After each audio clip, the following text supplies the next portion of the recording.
How y'all doing? Yeah, this is Big Betty Bombshell. See, I'm out here. I'm looking out the window now because it's kind of quiet.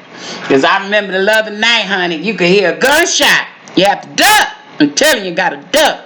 But I tell you, my goodness. But I just was saying, I was talking to Miss Anime the other day, and I told her about them doggone noodles she told me to try out. She gave me some noodles, child, let me tell you. I went and looked at plastic, y'all. And when I went to look at the noodles, I said, boy, these look plastic. I said, but maybe these are real noodles, you know. So I went on there and boiled the water and went to put the noodles in there. And I washed the noodles in. Them jokers still looked at plastic.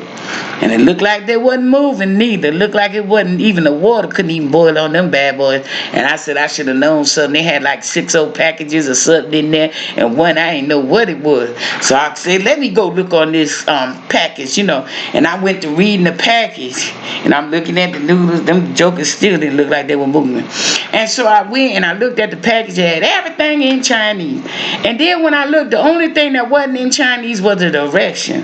And then I said, well, how in the world you gonna know what you're eating if you can't even read the ingredients and then they got the instructions in English. I said, nah. I hurried up and I got rid of them noodles, boy. And I told Miss Anime, what she doing? Give me them noodles like that. And she said she loved them noodles. I said, I said, girl, that's that weed talking. That's that weed talking. I said, girl, don't you know them noodles looked at plastic and they wouldn't even move. They wouldn't even separate. So I said, girl, you might need to leave that weed alone. Boy, look at him.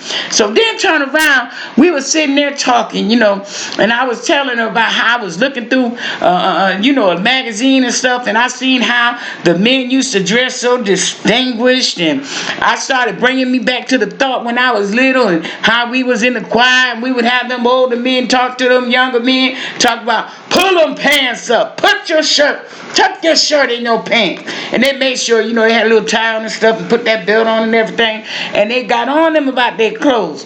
But nowadays, you know, there's a lot of single parents. So hats off to them single parents that have to raise their kids by themselves. But you got to get them children a mentor now. They need a mentor to keep them on the right track. But boy, I tell you, I went up there and I said, then I told Miss Anime, I said, guess what? I said, now look at our men now. Got their pants hanging off and they booty showing. I remember I was in the line at the store and I was standing up in the line. The man had his booty down. I said, you know what? His pants down. I said, they shouldn't even allow him in this store like that. I said, that's just disrespectful and plain nasty. You know what I'm saying? So I was sitting up there. I said, Lord, this don't make no sense. It don't make no sense. I said, what in the world they doing advertising their booty like that?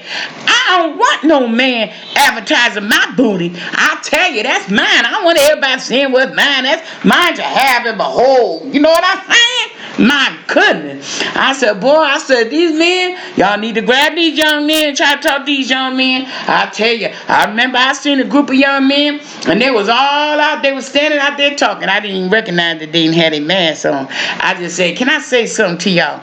And then when I went, I said, we counting on y'all because we need y'all to make it. Because y'all are next generation. Y'all are future generation. Go to school, finish out, go to college, be all that you can be, and be the best that you can be. I said, because we counting on you here.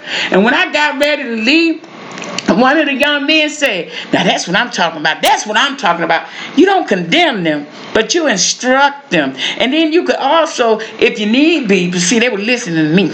So, but if you need be, you can sit up there and say a little story about how it was when you was coming up. You know what I'm saying? It might seem like you go in one ear and go out the other ear. You know, my mama used to always say, I be talking to you, you go in one ear and go out the other. But I be listening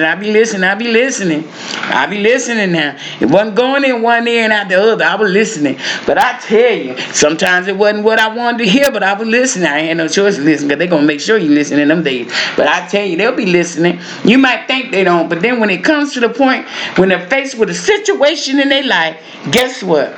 They're going to remember them words that you spoke. So I'm telling you, parents, don't give up on your child.